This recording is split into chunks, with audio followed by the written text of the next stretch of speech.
자, 이번 시간에는 테이블에 대해서 알아보겠습니다. 테이블은 데이터가 실질적으로 저장되는 저장소라고 제가 적어놨죠. 그래서 우리가 비유하자면 이 데이터베이스가 디렉토리라고 한다면 이 테이블은 파일이라고 제가 말씀드렸죠. 그래서 디렉토리와 파일의 구조는 이 디렉토리가 이 파일들을 그룹핑해주는 역할을 하는 것이고, 이 파일에는 실제로 데이터가 담기는 역할을 하는 것이 파일이죠.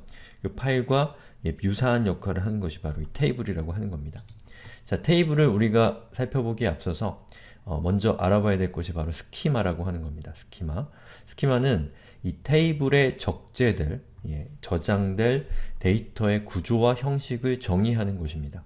그래서 데이터베이스라고 하는 것은 여러분이 원하는 데이터를 그냥 마구잡이로 집어넣을 수 있는 것이 아니라 우선 그 테이블에 어떤 형식의 데이터들이 삽입되고 저장될 것인지를 미리 사전에 정의를 해놔야 됩니다. 그리고 그 정의에 따라서 데이터를 적재를 하는 거죠. 그럼 제가 이 내용을 자세하게 살펴보기 전에 이거를 비유를 한번 해보자면, 예를 들면 엑셀 같은 것도 여러분이 만들잖아요. 엑셀 한번 보죠. 자, 제가 준비해둔 엑셀인데요. 자, 여기 보시면 번호, 이름, 성별, 주소, 생년월일, 거리 이렇게 있죠. 그리고 여기 있는 요 번호 밑에는 숫자들이 쭉 들어가는 거죠. 그래서 보통 이런 엑셀 같은 것에 어떤 데이터를 구조화시킬 때 제일 먼저 요 각각의 컬럼의 제목들을 정하죠. A 컬럼은 번호고, 두 번째는 이름이고, 세 번째는 성별이 온다. 이렇게 일단 정의를 하는 거죠. 그리고 각각의 요 셀들 있잖아요. 한 칸 한 칸을 보통 셀이라고 하죠. 데이터베이스는 필드라고 하고요. 이 필드에 들어갈 데이터의 어떤 형식들을 정하기도 하죠. 예를 들면 자, 여기서 이렇게 셀 서식을 하면 지금 파란색으로 표시된 생년월일에 날짜를 지정을 할 수가 있습니다. 그래서 날짜를 뭐 이런 식으로 표기한다 확인 누르고 2001년 1월 1일이라고 하고 엔터 치면 보시는 것처럼 이렇게 자동으로 변환이 되죠. 그리고 만약에 숫자를 여기 표시를 하는데 이 숫자에다가 제가 숫자를 하고 통화로 하고 기호를 뺀 다음에 숫자를 좀 파악하기 쉽게요. 이렇게 한 다음에 확인한 다음에 거리에다가 이렇게 적으면 자동으로 소수점 콤마를 붙여주죠.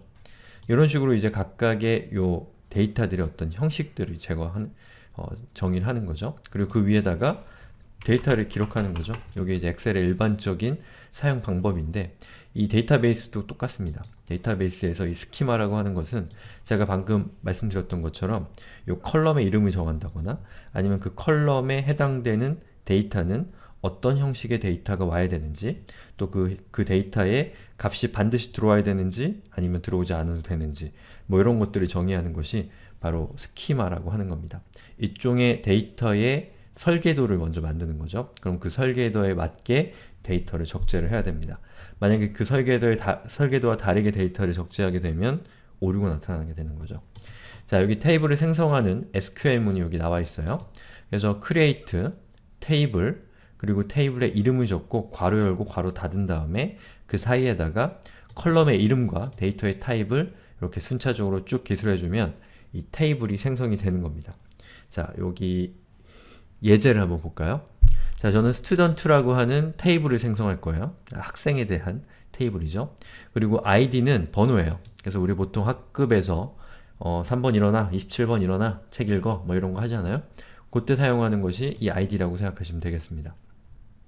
자, 그 다음에 뒤에 있는 이 tiny int라고 하는 것은 뭐냐면 이 tiny integer라고 하는 건데요. 그 아주 작은 값을 의미하는 겁니다. 이 데이터의 세계에서 작다고 하는 것은 뭐 아주 작진 않아요. 최대 여기 밑에 보시면 데이터 타입이 나와 있죠. tiny int는 0부터 255 사이거나 아니면 마이너스 128부터 27 사이다 라고 이렇게 정의가 되어 있죠. 요 숫자에 해당되는 값이다 라고 하는 것을 정의하는 게 tiny int입니다. 그래서 이 id의 컬럼으로 오는 값은 요 범위 안에 있는 값이다 라는 뜻이죠. 자, 범위가 두 개인 것은 제가 이따가 설명을 또 드릴게요. 그 다음에 notnull이라고 하는 것은 요 id에 어떠한 값이 반드시 들어와야 된다라는 뜻입니다. 그래서 여기 보면은 요 int는 숫자를 의미하는데 여기 숫자가 아니라 다른 뭐 문자나 이런 것들이 오면 에러가 나는 거고요. 그리고 여기에 있는 요 id라고 하는 값을 정의하지 않고 데이터를 적재하게 되면 역시 마찬가지로 에러가 나오는 겁니다. 예. 그렇게 해서 name 같은 경우는 차고, 여기 보시면 문자에 여기 char이라고 적혀 있죠. 요 차라고 하는 데이터 타입을 지정을 한 거고요. 그리고 난널 값이 반드시 들어와야 된다. 뭐 이렇게 되는 거죠. 그래서 여기 있는 요 각각의 데이터 타입에 해당되는 것을 제가 이렇게 정의를 해놨고요. 여기 있는 내용을 카피해서 자 붙여넣기를 한번 해보죠. 자 MySQL 콘솔로 들어갑니다. MySQL -u -p 자, 비밀번호가 틀렸네요. 자 그리고 use 클래스 해서 여러분이 실행할 이 데이터베이스의 대상을 클래스 데이터베이스로 변경해 줍니다. 자 그 다음에 방금 카피했던 그 내용을 자 여기다가 붙여넣기를 해줄게요. 자 이렇게 붙여넣기를 하고 그리고 엔터를 치면 컬이 OK가 떨어지죠. 그럼 이 상태에서 show tables라고 엔터를 쳐보면 이 student라고 하는 테이블이 생성된 것을 확인할 수가 있습니다.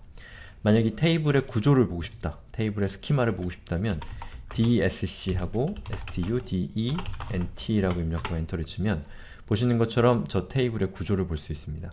이 DSC는 description의 약자겠죠. 그래서 student라고 하는 테이블의 어떤 자세한 스키마를 볼 때 사용하는 명령이 DSC고 이 현재의 데이터베이스 안에 어떤 테이블들이 존재하는가를 볼 때 사용하는 것이 show라는 명령어입니다. 그래서 id는 tiny int고요. 그리고 name 같은 경우는 이 차고요. 그리고 이 sex는 이 성별을 의미하죠. 이놈이라고 하는 값을 썼는데 남자 아니면 여자 둘 중에 하나의 값을 선택을 해야 됩니다. 그리고 어드레스는 바차로 해서 50자까지 제한을 시켰고 birthday는 이 date time이라고 하는 값을 줘서 요 형식 데이터가 birthday에 들어오는 데이터는 이 날짜와 관련된 데이터가 들어와야 된다 라고 정의를 해준 거죠. 여기 보시면 null이라고 적혀 있는 것은 여기 있는 각각의 데이터들이 삽입될 때 데이터가 빈 상태로, 데이터를 정의하지 않은 상태로 정의할 수 있는, 삽입할 수 있냐 없느냐를 의미하는 것인데 여기 null이 no로 되어 있기 때문에 모든 값들을 다 정상적으로 입력을 해야지만 됩니다. 난널이라고 하는 것이 있어요. 난널을 하게 되면 값이 없으면 자동으로 기본값으로 넣어주거나 아니면 그 값을 비워두게 됩니다. 여기서 제가 null이라고 하는 걸 설명을 안 드렸네요. null은 어떤 값이 존재하지 않는다라고 하는 것을 직접 정의해 준 것이 null입니다. 그래서 값이 존재하지 않을 수 있다라는 것을 여기 이렇게 기록해 주는 거고요. 키는 좀 나중에 우리가 살펴보고요. 디폴트는 어떤 값을 지정하지 않고 삽입했을 때 기본적으로 부여하게 될 값입니다. 엑스트라는 뭐 설명 안 해도 될 것 같고요. 이렇게 해서 이제 우리가 그 테이블을 생성하는 것까지 확인을 해봤습니다.